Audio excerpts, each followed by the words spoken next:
पूर्ण परमात्मा पाप कर्म दंड को भी काट सकता है। अभी तक जिस भी संत व महापुरुष से मिले, उन्होंने यही बताया कि पाप कर्म फल भोगने से ही समाप्त होगा।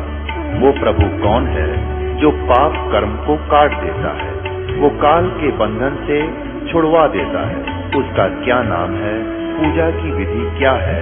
कृपया अवश्य सुनिए जगत गुरु तत्वदर्शी संत रामपाल जी महाराज के अमृत वचन।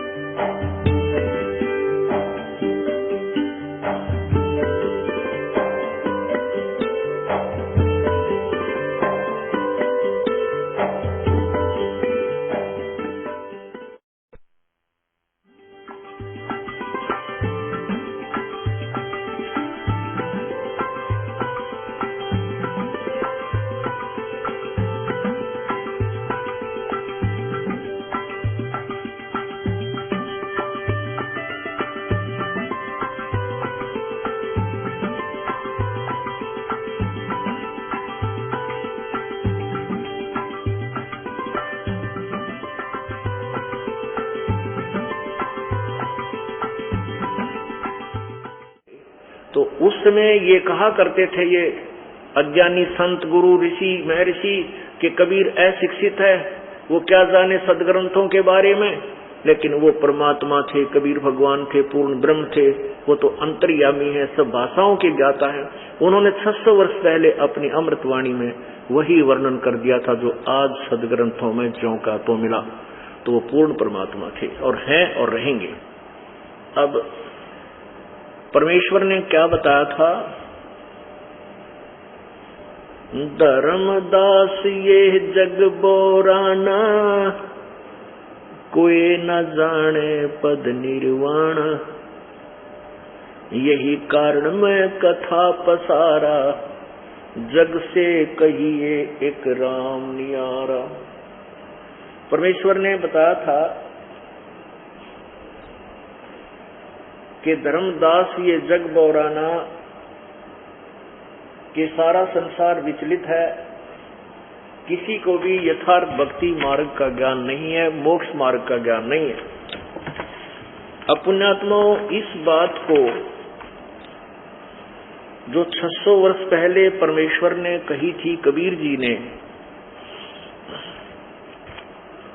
कि कोई भी मोक्ष मार्ग से परिचित नहीं है, ये सभी भ्रमित हैं।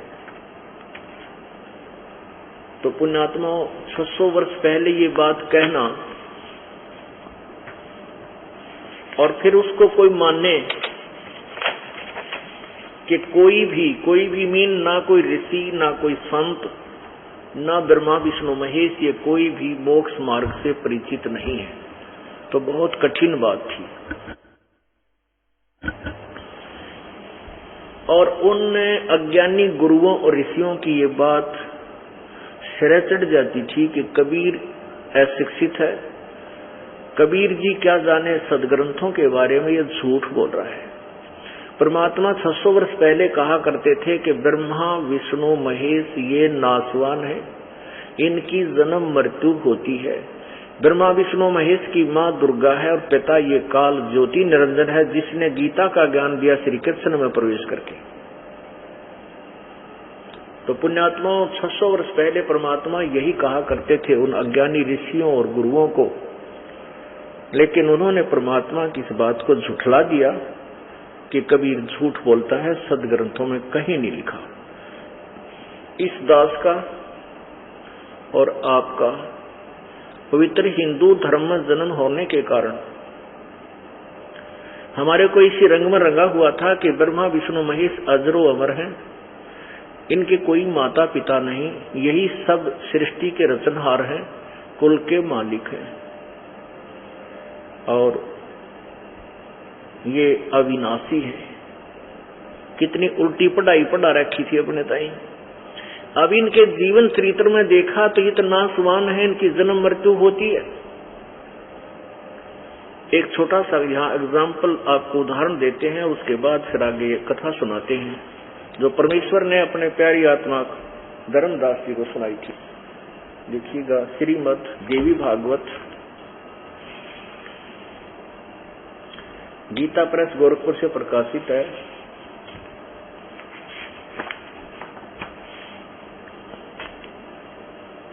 श्रीमद् देवी भागवत, संपादक हनुमान प्रसाद पोदार, चिमनलाल गोस्वामी। और ये कहां से प्रकाशित है? प्रकाशक एवं मुद्रक गीता प्रेस गोरखपुर, गोविंद भवन कार्यालय, कोलकाता का संस्थान। इसके तीसरे स्कंद में 123 पृष्ठ पर थोड़ी सी झलक दिखाएंगे इनके के ब्रह्मा विष्णु महेश नासवान है। ये पृष्ठ 123, 123, ये तीसरा स्कंद 123 पृष्ठ पे, ये चौथा 5वां अध्याय का अनुवाद है। तुम शुद्ध स्वरूपा हो, विष्णु जी कह रहे हैं दुर्गा की महिमा बताते हुए, तुम शुद्ध स्वरूपा हो, यह संसार तुम्ही से उद्भासित हो रहा है। मैं विष्णु, मैं ब्रह्मा और शंकर, हम सभी तुम्हारी कृपा से विद्यमान हैं। हमारा आविर्भाव माने जन्म और तिरोभाव माने मृत्यु हुआ करता है। हमारा आविर्भाव और तिरोभाव होता है, हमारा जन्म और मृत्यु हुआ करता है। केवल तुम ही नित्य हो, जगत जननी हो, प्रकृति और सनातनी देवी हो। भगवान शंकर बोले, देवी यदि महाभाग विष्णु तुम्ही से प्रकट हुए हैं तो उनके बाद उत्पन्न होने वाले ब्रह्मा भी तुम्हारे ही बालक हुए। फिर मैं तमोगुणी लीला करने वाला शंकर क्या तुम्हारी संतान नहीं हुआ? अर्थात मुझे भी उत्पन्न करने वाली तुम ही हो। नीचे देखना, इस संसार की सृष्टि, स्थिति और संहार में तुम्हारे गुण सदा समर्थ हैं।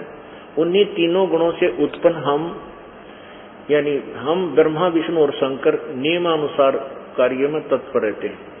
अब इसने 3 पॉइंट क्लियर कर दिए देवी भागवत ने कि ब्रह्मा विष्णु महेश नासवान है, ये दुर्गा के पुत्र हैं, और रजगुण ब्रह्मा है, सतगुण विष्णु है, तमगुण शिव जी है। अब देखिएगा कबीर परमेश्वर की वो अमर वाणी जो 600 वर्ष पहले प्रभु ने कही थी, जो आज हमारे सदग्रंथों में विद्यमान है। धर्मदास ये जग बोराना, कोई न जाने पद निर्वाणा। यही कारण मैं कथा पसारा, जग से कहिए एक राम नियारा।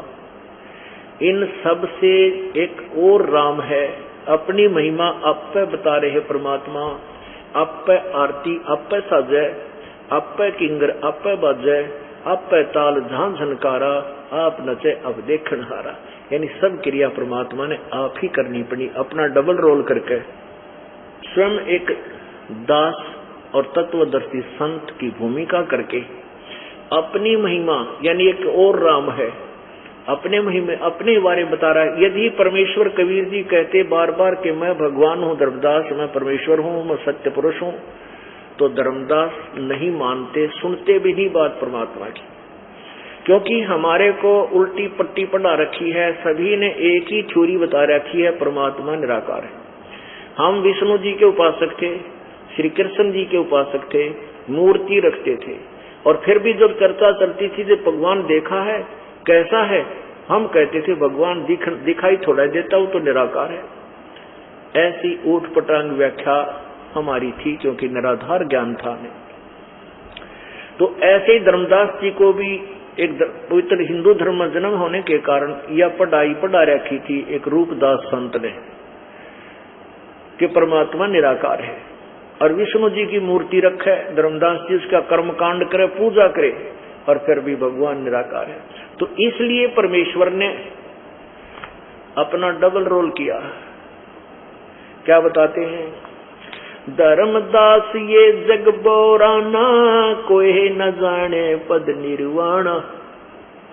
ये सब संसार विचलित है धर्मदास, कोई नहीं जानता उस मोक्ष मार्ग को, होय होय तत्व ज्ञान को, पूर्ण यथार्थ भक्ति मार्ग को, यथार्थ ज्ञान को, पूर्ण मोक्ष मंत्र से कोई परिचित नहीं है। न सार शब्द से परिचित है, न सत्यनाम से, न सार नाम से। परमेश्वर कबीर जी ने कहा था कि धर्मदास जी, जो मैं तुझे सृष्टि रचना के विषय में कुछ ज्ञान देना चाहता हूँ संक्षिप्त में, जब तक तू इस सृष्टि रचना से परिचित नहीं होगा तब तक तो ज्ञान का कै ख भी नहीं समझ सकता। पुण्यात्माओं, यही आप और हमारी स्थिति है। जब तक हम इस सृष्टि रचना को बार बार नहीं पढ़ेंगे, इसको गहनता से नहीं पढ़ेंगे, नहीं समझेंगे, तब तक हम तत्व ज्ञान या किसी सदग्रंथ को नहीं समझ सकते। और एक बार ये सृष्टि रचना आपके हृदय में उतरेगी, आप किसी सदग्रंथ को उठाकर देख लिए, वेद पवित्र गीता जी पवित्र पुराणों को, आपके अपने आप वो समझ में आएंगे, सब सुलझ जाएंगे। धर्मदास ये जग बोराना, कोई न जाने पद निर्वाण, यही कारण मैं कथा पसारा, जग से कहिए एक राम नियारा। जो कथा मैं तुझे सुनाने जा रहा हूँ धर्मदास, ये सृष्टि रचना की कथा और ये ज्ञान पूरे विश्व में सबको समझाने की चेष्टा करना। यही ज्ञान जग जीव सुनावो, सब जीवों का भरम नसावो। अब मैं तुमसे कहूँ चिताई, त्रिदेवन की उत्पत्ति भाई। अब धर्मदास जी इन तीनों देवताओं को अजर अमर बता रहे थे।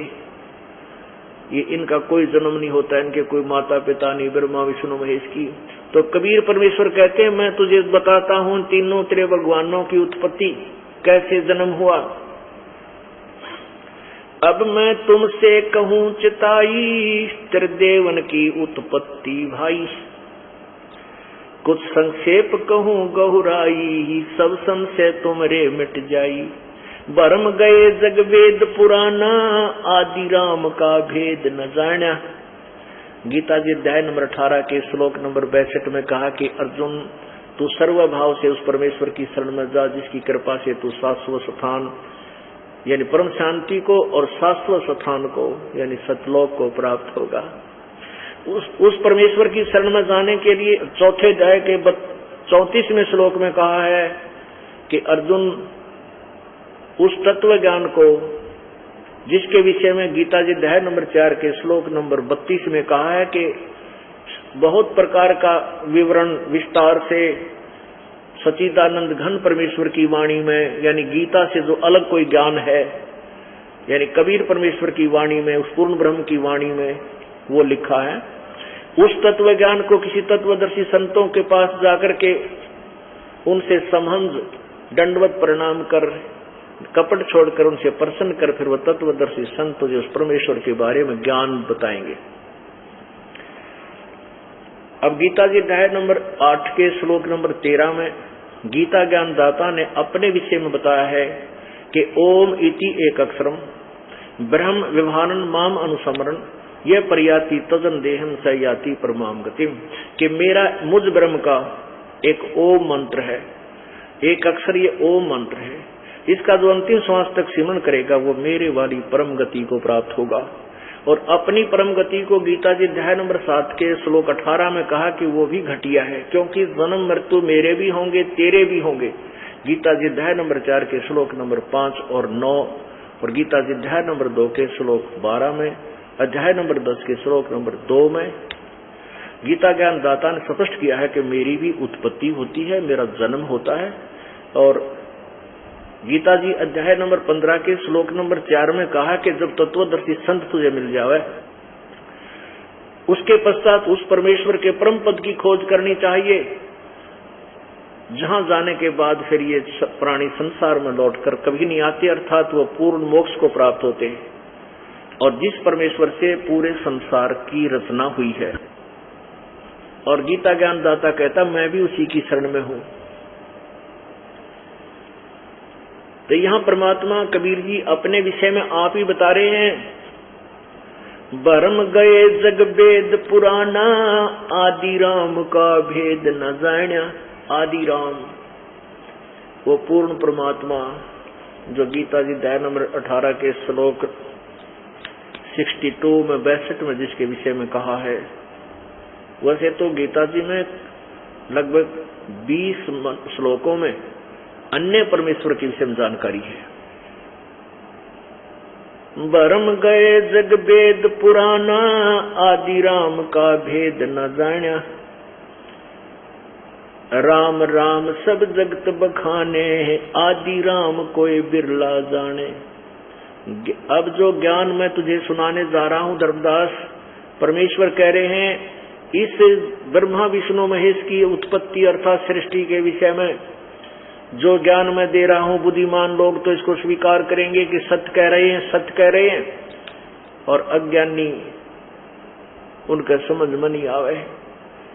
ज्ञानी सुने सो हृदय लगाई, मूर्ख सुने तो गम ना पाई। क्या बताते हैं? माँ अष्टंगी पिता निरंजन, ये जम दारुण वंशन अंजन। पहले कीन निरंजन राई, पीछे से माया उपजाई। माया रूप देख अति शोभा, देव निरंजन तन मन लोभा। जब परमेश्वर ने, कबीर भगवान ने, कबीर जी ने ऊपर के 3 अन्य लोकों की रचना की, अगम लोक, फिर अलख लोक और चौथे नंबर का सत्यलोक। सत्यलोक में परमेश्वर कबीर जी ने ही सत्य पुरुष रूप धारण किया, जिनके एक रोमकूप की शोभा इतनी रोशनी है, इतना तेजों में शरीर है, करोड़ सूर्य और करोड़ चंद्रमा मिला दे उनकी रोशनी भी फीकी रह जाए। वहां परमेश्वर ने एक वचन से 16 द्वीपों की रचना की और फिर 16 वचनों से 16 पुत्रों की उत्पत्ति की। उनमें से एक अचिंत नाम का पुत्र है। उस अचिंत नाम के पुत्र से प्रभु ने कहा कि आप सृष्टि रचना करो। अचिंत ने अपनी वचन से एक अक्षर पुरुष की उत्पत्ति की, एक व्यक्ति की, अपने पुत्र की अक्षर पुरुष की उत्पत्ति की। वो मानसरोवर में जाकर के स्नान करने के लिए चला गया, वहां उसमें जाकर सो गया। कौन? अक्षर पुरुष, जिसको परब्रह्म भी बोलते हैं। पुण्यात्मा, सतलोक के अंदर श्वासों से शरीर नहीं है, वो श्वासों से नहीं है, तो वहां जाकर के वो सो गया और काफी वर्षों तक बाहर नहीं आया। तब परमेश्वर कबीर जी ने उसी अमृत से जल लिया सरोवर से और अपने वचन शक्ति से एक अंडा बनाया बहुत बड़ा। उस अंडे को उस जल में छोड़ दिया, वो गड़गड़ गड़गड़ करता हुआ नीचे को जाने लगा, तो अक्षर पुरुष की निंद्रा भंग होगी। वो खड़ा हो जागा, जागते उसने देखा कि मेरी किसने निंद्रा भंग की है, क्यों? थोड़ा सा दुख होता है, क्रोध होता है। उस कोप वश जब देखा तो वो अंडा फूट गया। अंडा फूटने से उसके अंदर से ज्योति निरंजन निकला, ये ब्रह्म। तब परमेश्वर ने कहा कि तुम दोनों बाहर आओ और अचिंत के लोक में रहो। अक्षर पुरुष तो निंद्रा में था, तुझे जगाने के लिए ये सब क्रिया करनी पड़ी।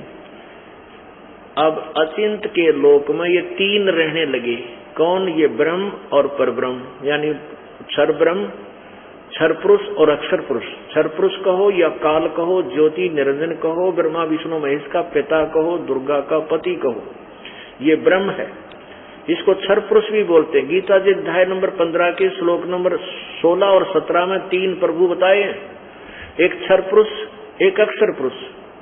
और इन दोनों ही के लोकों में जितने भी प्राणी हैं, इनके स्थूल शरीर नाशवान है और इनके भी नाशवान है, और जीवात्मा अमर ही होती है।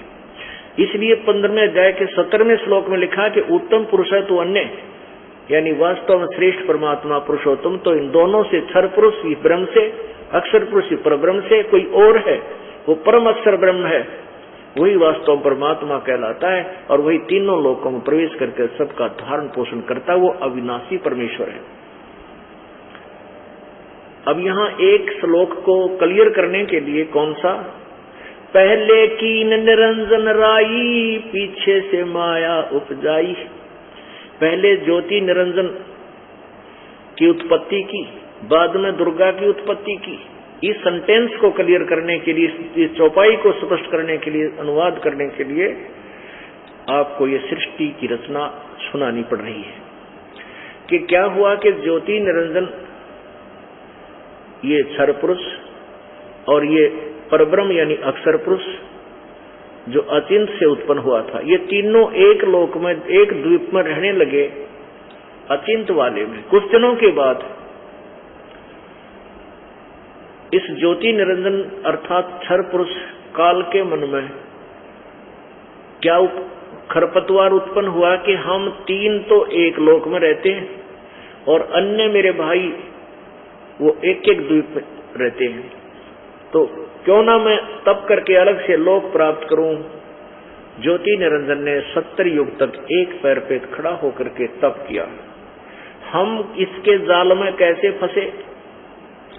जब ये तप कर रहा था, हम सभी आत्मा जो आज काल के जाल में यहाँ फंसे हुए हैं, कष्ट उठा रहे हैं, हम सभी उस पर आसक्त हो गए और हृदय से इसको चाहने लगे को हो देखो कितने दिन से खड़ा है और कैसा तपस्वी है। हम अपने कबीर परमेश्वर से हृदय हटाकर हम पतिव्रता पद से गिर गए। हम अन्य व्यक्ति उसको हृदय से चाहने लगे। परमेश्वर ने बार बार आकाशवाणी की और कहा, बच्चों तुम इस नादान की नादानी पर मत जाओ, तुम अपना मस्त रहो, मत देखो इसकी क्रिया को। जब 70 युग हम ऊपर से तो शांत हो जाते, लेकिन अंदर से कसक इसकी नहीं गई, हम इसको चाहते रहे। और यही बीमारी, यही एक धारणा अब प्रत्येक प्राणी में हमारे अंदर है। जैसे ये हीरो और हीरोइन, ये नेता, अभिनेता और अभिनेत्री अपने पेट के लिए, अपनी रोजी रोटी के लिए चटक मटक करते हैं, और ये नौजवान बच्चे, बेटा और बेटियां उनकी तरफ देख करके आसक्त हो जाते हैं। वो बड़े, और जैसे मेरा वो फेवरेट जो है हीरो है, वो मेरी फेवरेट हीरोइन है, टट्टू हीरोइन है, बताओ तो के तुमने मिल जाएगा, के वह तुमने देंगे, वो अपने कमाई कर रहे हैं, तुमने मूर्ख बना रहे। अब यहाँ कोई हिसार में आ जाए या बरवाला में कोई एक अभिनेता या अभिनेत्री, और देखो इन भोले बच्चों की उधर लाइन लग जाएगी, रेडी ठाठा देखेंगे, वो खड़ी वो खड़ा 1 किलोमीटर पे, और तुम्हें लेना न देना। तो यह बीमारी हमारे वहां लगी थी। इस काल के ऊपर आसक्त हो गए, अपने मालिक को भूलकर। जो हमें सब सुख देता था, वहां कोई कष्ट नहीं थी, ना जन्म था, ना मृत्यु था, ना कैंसर थी, ना कोई रोग था, ना बेटा मरा था, ना बेटी मरा थी, ना काल पड़े थे, ना कोई मच्छर काटे थे। तो उस समय हम इस पर आसक्त हो गए और परमात्मा की आज्ञा का पालन भी हमने नहीं किया। तब परमेश्वर ने पूछा कि क्या चाहता है ज्योति निरंजन? तब परमेश्वर ज्योति निरंजन अर्थात क्षर पुरुष ने कहा, पिताजी ये स्थान मेरे लिए कम है, मुझे अलग से स्थान दे दो। 70 युग के तप के बदले में परमात्मा ने इसको 21 ब्रह्मांड दे दिए। जब इसने ये 21 प्लाट मिल गए, जैसे एक अच्छा साहूकार यानी धनी पिता अपने पुत्र को 21 प्लाट उसके हिस्से के दे देता है, 21 प्लाट तेरे हिस्से में। अब इसने देखा 21 ब्रह्मांडों में खूब चक्कर काटे, वहां कोई कंस्ट्रक्शन नहीं थी, कोई रचना नहीं थी, सृष्टि नहीं थी, खाली प्लाट। तब इसने 70 युग तब फिर किया तो परमेश्वर ने पूछा क्या मांगता है तू? तब इसने कहा, पिताजी मुझे कुछ सृष्टि रचने की सामग्री दे दो, कुछ मटेरियल दे दो। तब परमेश्वर ने 3 गुण और 5 तत्व दे दिए कि ले बेटा खेल खिलौना दे।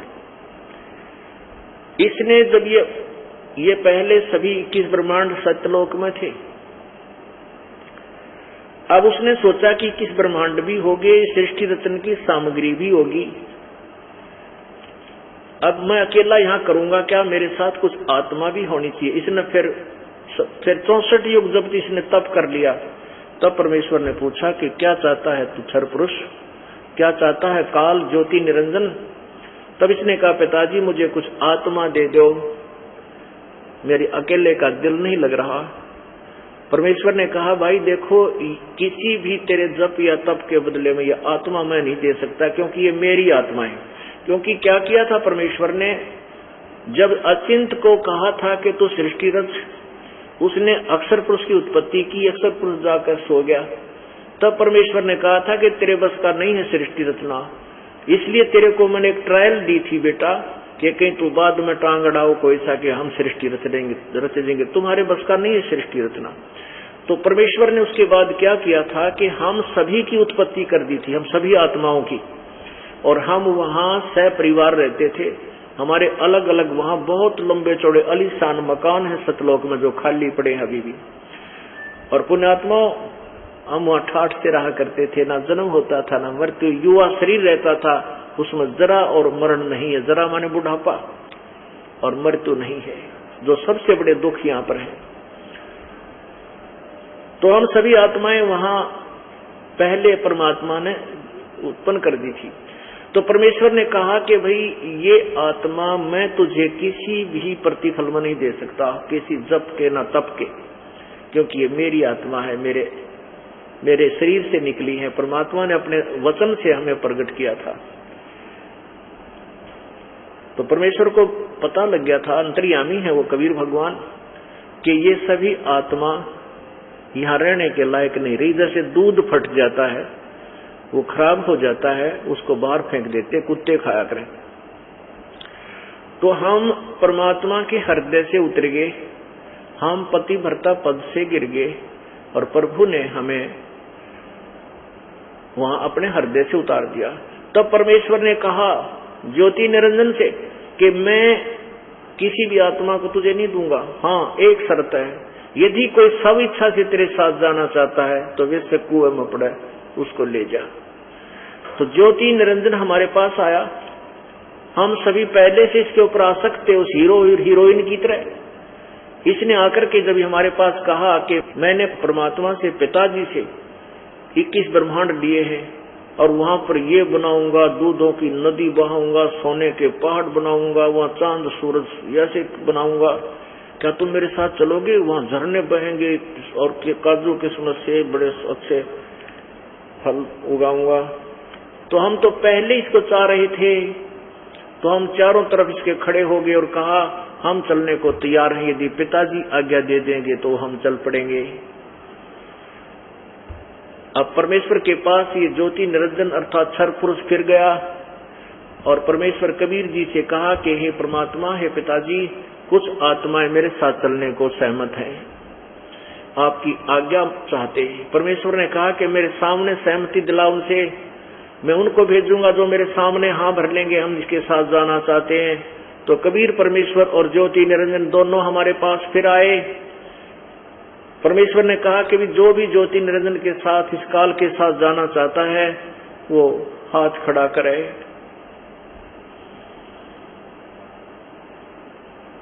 अब उस समय हम शर्मा गए, एक बार सब शतब्द हो गए कि पिताजी के सामने कैसे कहें हम इसके साथ जाना चाहते हैं, क्योंकि पिताजी ने हमें पहले मना किया था कि इसकी नालायकी को मत देखो।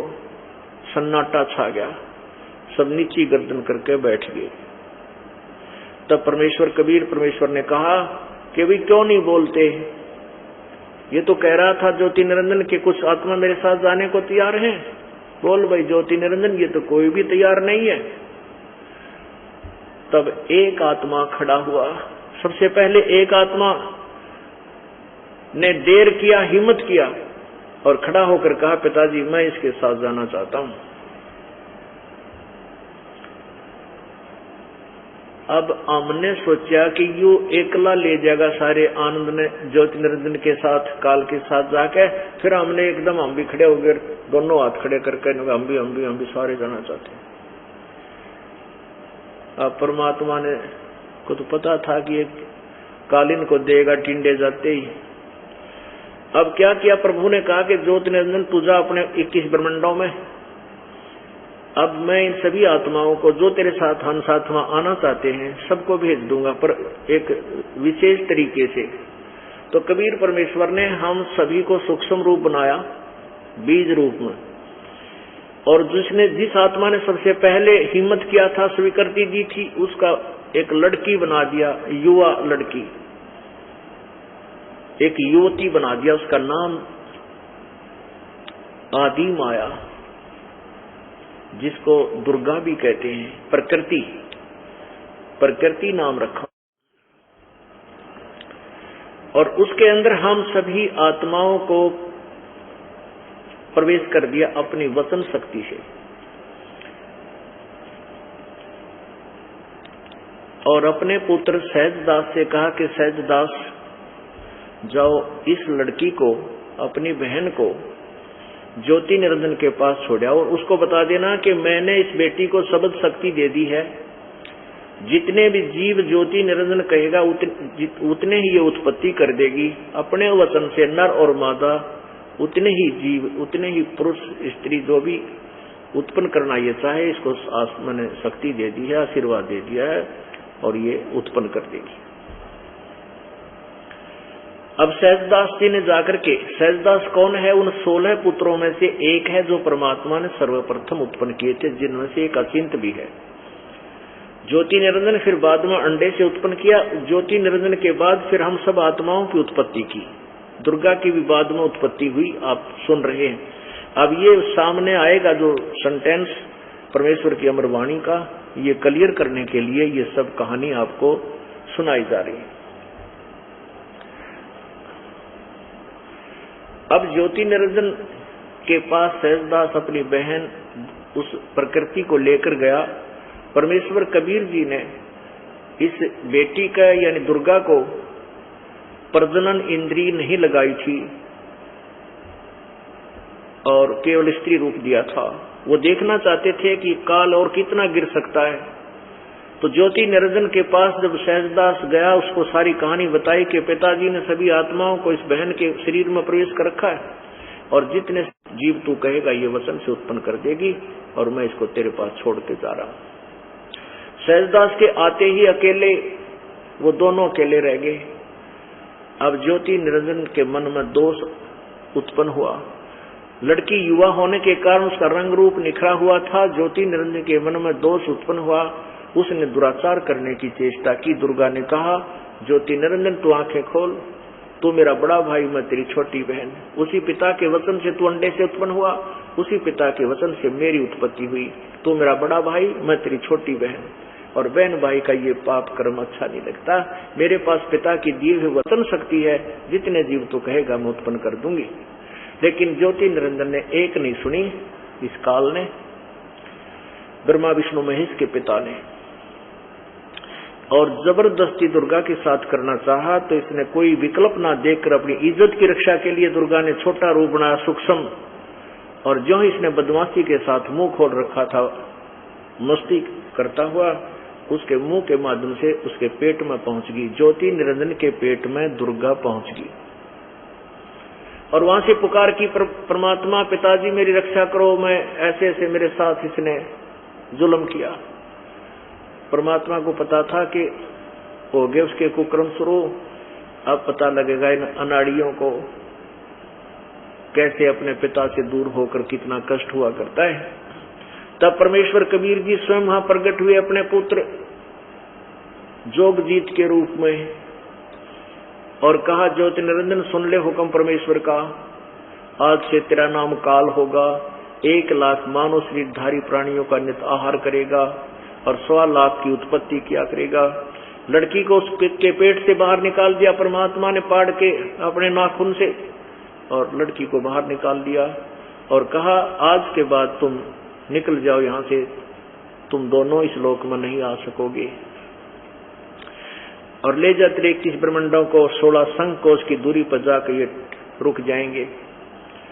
इतना वचन कहा था। उसी समय वो 21 ब्रह्मांड विमान की तरह चल पड़े और 16 शंख कोष की दूरी पर आकर के रुक गए।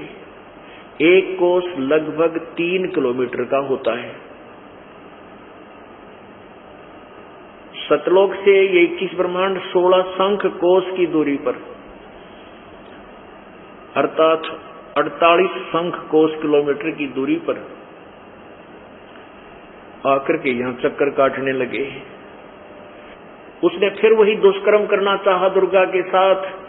दुर्गा ने कहा कि ज्योति निरंजन तू आंख खोल ले। पहले तो तू मेरा बड़ा भाई, मैं तेरी छोटी बहन, क्यों तू पहले अंडे से उत्पन्न हुआ, उसके बाद मेरी उत्पत्ति हुई। और दूसरे मैं तेरे पेट में जाकर के बाहर आई हूं, तेरी बेटी होगी। लेकिन इस काल ने एक नहीं सुनी। अपने नखों से नाखूनों से स्त्री इंद्री बनाई और दुर्गा के साथ जबरदस्ती करके शादी की और 3 पुत्रों की उत्पत्ति की, जिनका नाम ब्रह्मा, विष्णु और महेश रखा। अब परमेश्वर की वाणी आपका समझ में आवेगी। अब मैं तुमसे कहूँ चिताई, त्रिदेवन की उत्पत्ति भाई। कुछ संक्षेप कहूँ गौराई, सब संशय तुमरे मिट जाई। ज्ञानी सुने सो हृदय लगाई, मूर्ख सुने तो गम ना पाई। माँ अष्टंगी पिता निरंजन, ये जम दारुण वंशन अंजन। पहले कीन निरंजन राई, पीछे से माया उपजाई। पहले ज्योति निरंजन की उत्पत्ति की, काल की।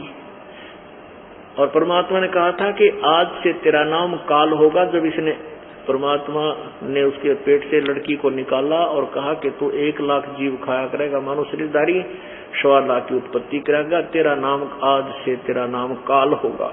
इसलिए ये काल कहलाया। गीता जी का ज्ञान देते समय यही अपने पुत्र विष्णु वाली आत्मा श्री कृष्ण में प्रवेश करके बोल रहा है 11वें अध्याय के 32वें श्लोक में कि अर्जुन मैं काल हूँ और सबको खाने के लिए आया हूँ। ये स्वयं स्वीकार करता मैं काल हूँ और परमेश्वर ने इसको संज्ञा दे दी कि आज के नाम तेरा नाम, बाद तेरा नाम काल होगा। पहले कीन निरंजन राई, पीछे से माया उपजाई। पहले ज्योति निरंजन की उत्पत्ति की, फिर पीछे तो दुर्गा की उत्पत्ति की। पहले कीन निरंजन राई, पीछे से माया उपजाई। माया रूप देख अति शोभा, देव निरंजन तन मन लोभा। काम देव धर्मराय सताए, देवी को तुरंत धर खाए। विषय वासना इसके अंदर प्रभावित हुई, प्रबल होगी और दुर्गा के साथ दुर्व्यवहार करना चाहा और दुर्गा इसके पेट में चली गई, यानी इसने दुर्गा को खा लिया। पेट से देवी करी पुकारा, हे साहेब मेरा करो उभारा। टेर सुनी तब ताहम आए, अष्टंगी को बंद छुड़वाए। परमात्मा बता रहे हैं धर्मदास को कि धर्मदास भाई मैं फिर वहां गया और उस दुर्गा को उसके पेट से बाहर निकाला, उसका बंद छुड़वाया। सतलोक में कीन्हा दुराचारी, काल निरंजन दीनानकारी। माया समेत दिया भगाई, 16 शंख कोस दूरी पर आई। अष्टंगी और काल अब दोई, मंद कर्म से गए बिगोई। अष्टंगी और काल ये मंदे कर्म के कारण गिर गए। जैसे अष्टंगी ने, दुर्गा ने मंदा कर्म क्या किया कि सबसे पहले हिम्मत करी अपने पिता के सामने और दूसरे के साथ, अपने मूल मालिक अपने स्वामी यानी पति के सामने दूसरे के साथ जाने की हिम्मत कर ली। कितनी गिरावट थी हमारी, कलेजा मुंह के आता, हमने के जुल्म किया और यहाँ हम के सुख पाए। क्या दुख हमारे को दे रखा है, कोई जीव सुखी नहीं। तो कहते हैं अष्टंगी और काल अब दोई, मंद कर्म से गए बिगोई। इसने मंद कर्म किया कि दुर्गा के साथ दुर्व्यवहार करने की चेष्टा सतलोक में की, तो ये दोनों अपने माड़े कर्म के कारण गिरावट में आ गए, मंद कर्म से गए बिगोई। अष्टंगी और काल अब दोई, ये मंद कर्म से गए बिगोई। धर्मराय को हिकमत की ना, नखरेखा से भग कर लेना। नाखनों से धर्मराय की ने भोग विलासा, माया को रही तब आशा। यानी दुर्गा गर्भवती हुई, 3 पुत्र अष्टंगी जाए, ब्रह्मा विष्णु शिव नाम धराए। ओए होए, 3 पुत्र अष्टंगी जाए, यानी उत्पन्न किए। दुर्गा ने 3 पुत्रों की उत्पत्ति की और ब्रह्मा विष्णु इनके नाम रखे गए, शिव इनके नाम रखे। 3 पुत्र अष्टंगी जाए, ब्रह्मा विष्णु शिव नाम धराए। 3 देव विस्तार चलावे, इनमें योजक धोखा खावे।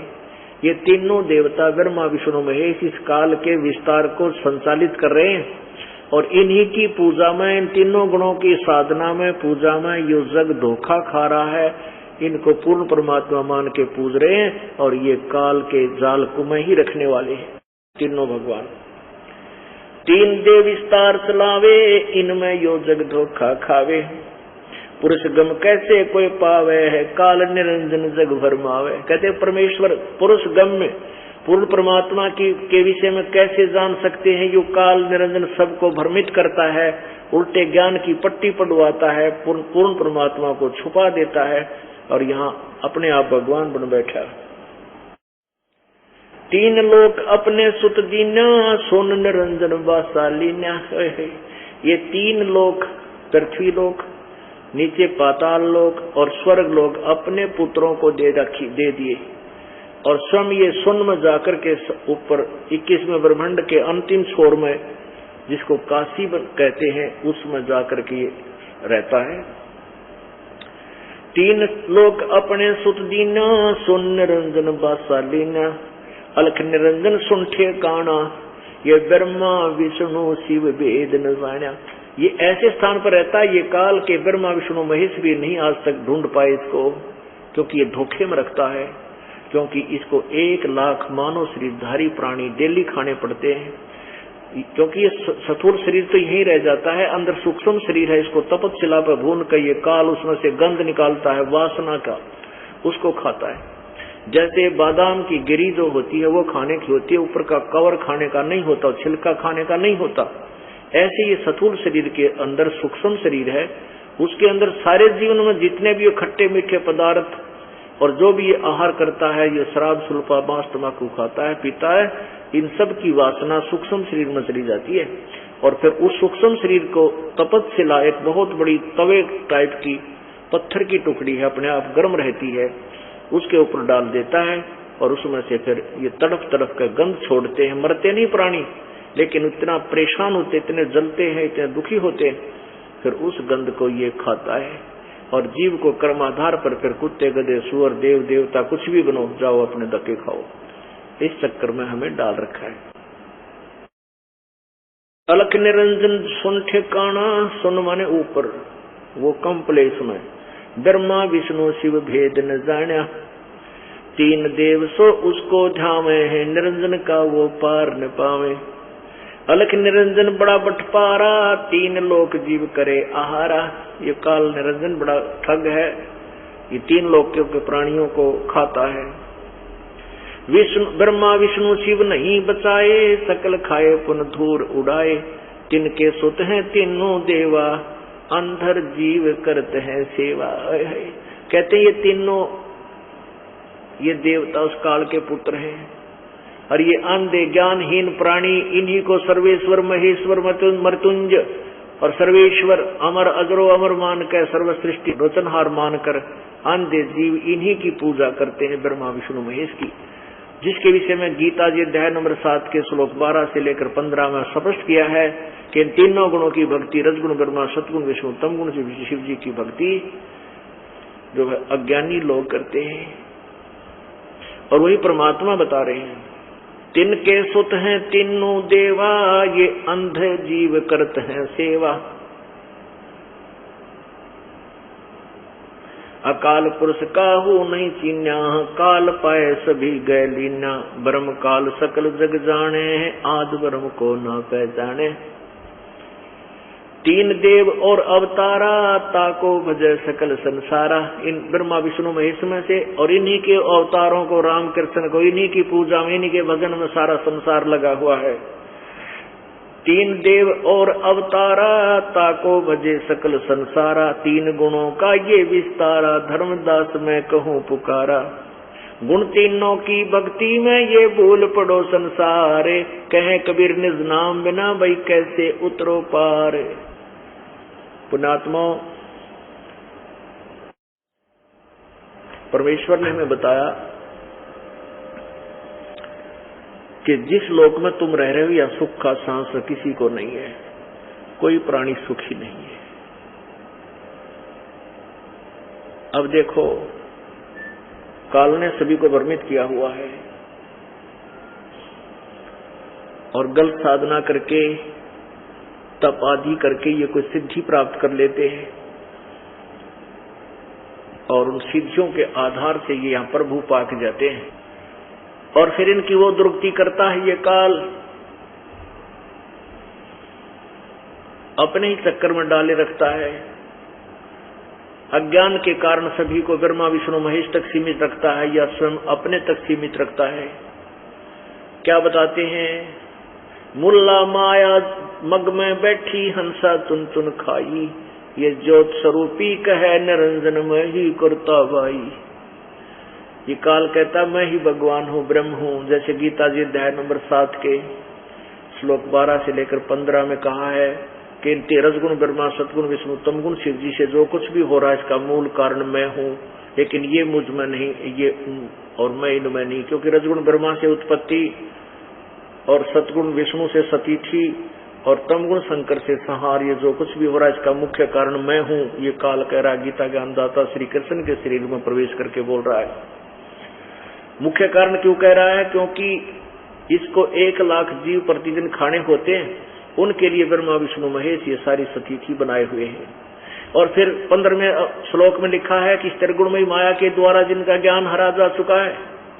7वें अध्याय के 15वें श्लोक में इस त्रिगुणमयी माया के द्वारा जिनका ज्ञान हरा जा चुका, ये राक्षस स्वभाव को धारण किए मनुष्यों में नीच दुष्कर्म करने वाले मूर्ख मेरी भक्ति भी ना करते। तीनों गुण रजगुण ब्रह्मा है, सतगुण विष्णु तमगुण शिव जी, ये आपको प्रमाणित कर दिया। और उसके बाद गीता जी आपको दिखाते हैं, एक बार फिर देख लीजिए क्योंकि ऐसा चैप्टर है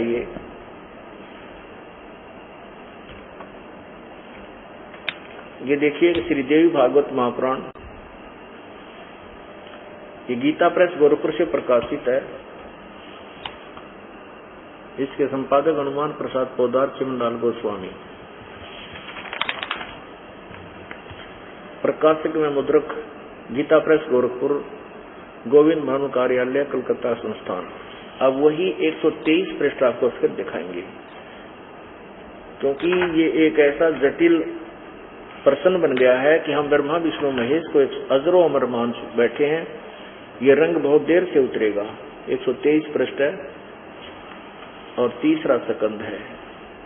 विष्णु जी अपनी मां दुर्गा के विषय में कह रहे हैं, तुम शुद्ध स्वरूपा हो, यह संसार तुम्ही से उद्भासित हो रहा है। मैं ब्रह्मा और शंकर, मैं विष्णु ब्रह्मा और शंकर, हम सभी तुम्हारी कृपा से विद्यमान हैं। हमारा आविर्भाव माने जन्म और तिरोभाव माने मृत्यु हुआ करता है। हमारी जन्म मृत्यु होती है, केवल तुम नित्य हो, जग जननी और प्रकृति और सनातनी देवी हो। भगवान शंकर स्वीकार करता है। भगवान शंकर बोले, देवी यदि माँ भाग विष्णु तुम्ही से प्रकट हुए हैं तो उनके बाद उत्पन्न होने वाले ब्रह्मा भी तुम्हारे ही बालक हुए, फिर मैं तुमगुणी लीला करने वाला शंकर क्या तुम्हारी संतान नहीं हुआ? अर्थात मुझे भी उत्पन्न करने वाली तुम ही हो। सिद्ध हो गया कि रजगुण ब्रह्मा है, सदगुण विष्णु, तमोगुण शिव। तमोगुण ये खुद शंकर स्वीकार कर रहा है और ये तीनों दुर्गा के पुत्र हैं। 123 के पृष्ठ के नीचे इसी में इस संसार की सृष्टि सतिथि और संहार में तुम्हारे गुण सदा समर्थ हैं। इन्हीं तीनों गुणों से उत्पन्न हम ब्रह्मा विष्णु एवं शंकर नियमानुसार कार्य में तत्पर रहते हैं। अब इससे सिद्ध हुआ रजगुण ब्रह्मा है, सतगुण विष्णु तमगुण शिव जी। एक बार फिर देखो, क्योंकि ये कंसेप्ट जब तक क्लियर नहीं होगा कि रजगुण ब्रह्मा है, सतगुण विष्णु तमगुण शिव जी, तब तक गीता जी का ज्ञान समझ में नहीं आएगा। और एकदम ये कह देना कि तीनों गुण रजगुण ब्रह्मा सतगुण विष्णु तमगुण शिव जी की पूजा करने वाले राष्ट्र स्वभाव को धारण किए हुए, तो धक्का सा लगेगा। और इनको पढ़ करके स्वयं स्वीकार कर लोगे, सत्य है सत्य है सत्य है। और सत्य को सत्य स्वीकार कराने के लिए, इस अज्ञान को हटाने के लिए ढेर सारे प्रमाण आपके समक्ष प्रस्तुत करने पड़ रहे हैं इस दास को। ये देखिएगा श्रीमद् देवी भागवत हिंदी टीका से प्रथम भाग।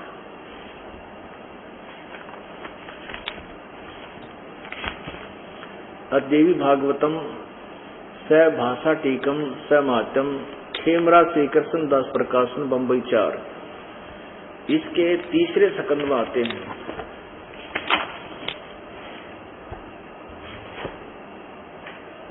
ये देखिएगा श्रीमद् देवी भागवते भाषा टीका युक्ते 3य सकंद प्रारंभते, और इसके पृष्ठ नंबर 11 पर,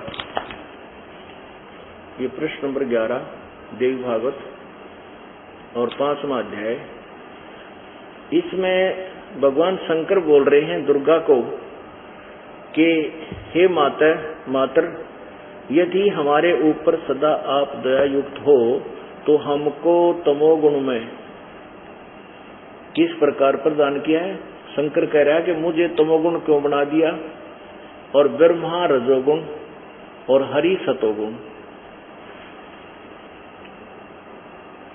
युक्त किए हैं। आज यहां देखो, इसकी संस्कृत देखें। ये 7वां श्लोक समाप्त हुआ, 8वें में आपने पढ़ा है।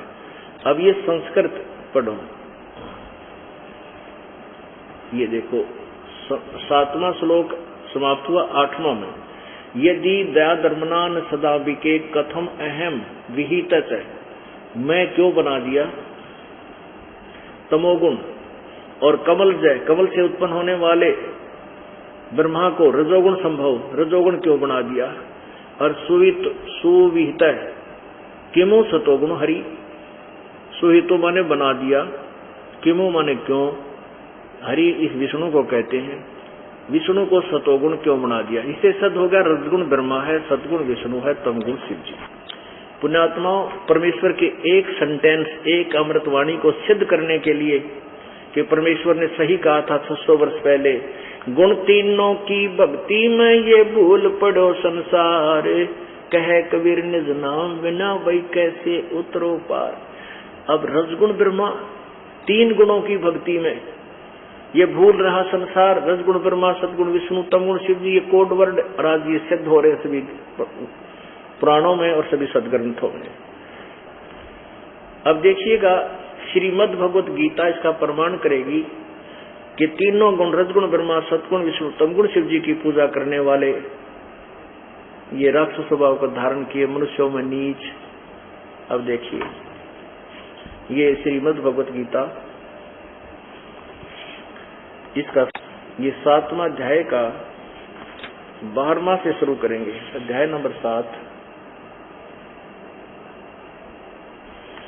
और ये 12वां श्लोक। और भी जो रजोगुण से उत्पन्न होने वाले भाव हैं, और जो रजोगुण, और भी जो सतोगुण से उत्पन्न होने भाव हैं, और जो रजोगुण से तथा तमोगुण से होने वाले भाव हैं, उन सबको मुझसे ही होने वाले ऐसा जान, परंतु वास्तव उनमें मैं और वे मुझ में नहीं है। ये काल कह रहा है कि रजगुण ब्रह्मा से उत्पत्ति, सतगुण विष्णु से स्थिति और तमगुण शिव जी से जो कुछ भी संहार आदि हो रहा है, इसका मुख्य कारण मैं ही हूँ। मैं ही, मुझे ही मानो, लेकिन मैं इनमें नहीं और ये मुझ में नहीं, क्योंकि ये दूर चला जाता है, इससे दूर रहता है। 13वें में कहा है कि गुणों के कार्य रूप राजस, सात्विक, राजस और तामस, इन तीनों प्रकार के भाव से सारा संसार यानी प्राणी समुदाय मोहित हो रहा। इन तीनों गुणों से परे ब्रह्मा विष्णु महेश से ऊपर मुझ अविनाशी को नहीं जानता, ये काल कह रहा है। अब 14 में लिखा है कि क्योंकि यह अलौकिक अर्थात अति अद्भुत त्रिगुणमयी मेरी माया, ये रजगुण ब्रह्मा सदगुण विष्णु के द्वारा फैलाया गया जो जाल है, इसको त्रिगुणमयी माया कहते हैं। बड़ी दुस्तर है, खतरनाक है, और जो पुरुष केवल मुझको निरंतर भजते हैं वे माया का उल्लंघन कर जाते हैं। आगे देखो 15वें में कहा है कि इस माया के द्वारा त्रिगुणमयी माया रजगुण ब्रह्मा सदगुण विष्णु तमगुण शिव जी से मिलने वाले लाभ के ऊपर ही आधारित हैं, किसी और की पूजा नहीं करते। इनका ज्ञान हरा जा चुका है कि यही सर्वेश्वर महेश्वर सर्वेश्वर है। ऐसे व्यक्ति माया के द्वारा जिनका ज्ञान हरा जा चुका है, ऐसे असुर स्वभाव को धारण किए हुए मनुष्यों में नीच दूषित कर्म करने वाले मूर्ख लोग मुझ पर भी नहीं बचते। जब कितनी संज्ञा दी है ब्रह्मा विष्णु महेश की उपासना करने वालों को, असुर स्वभाव को धारण किए हुए निराक्षस स्वभाव को, और मनुष्यों में नीच दुष्कर्म करने वाले मूढ़ लोग मूर्ख लोग मुझको नहीं बचते। अब इससे सिद्ध हो गया कि गीता ज्ञान दाता कहता है कि ये केवल ब्रह्मा विष्णु महेश तक इनकी बुद्धि सेट होगी, ये मेरी ब्रह्म की पूजा भी ना करते। गीता जी अध्याय नंबर 7 के श्लोक 16, 17 और 18 में इसने अपने पुजारियों के बारे में बताया कि मेरी पूजा भी 4 प्रकार के करते हैं, अर्थार्थी, आरत, जिज्ञासु और ज्ञानी। उन तीनों को अर्थार्थी, आरत और जिज्ञासु को रिजेक्ट करते हुए कहा है कि वो ज्ञानी चौथे नंबर के वो मुझे पसंद है। और फिर 7वें अध्याय के 18वें श्लोक में लिखा है कि ये ज्ञानी आत्मा है तो उदार, लेकिन तत्व ज्ञान तत्वदर्शी संत ना मिलने से मेरे वाली अनुत्तम साधना में घटिया सती गति में ही स्थिर रहे, ये भी मोक्ष नहीं प्राप्त कर सके। इसलिए कहा कि अर्जुन तू सर्वभाव से उस परमेश्वर की शरण में जा, उसकी कृपा से परम शांति और शाश्वत सतान सतलोक को प्राप्त होगा। इसलिए परमात्मा कहते हैं कि किसी ब्रह्मांड में कोई भी जीव मैंने सुखी नहीं देखा, सभी दुखिया देखे। और उस परमात्मा परमेश्वर कहते हैं मेरी शरण में आने से तुम्हें सुख होगा। बोलो सतगुरुदेव।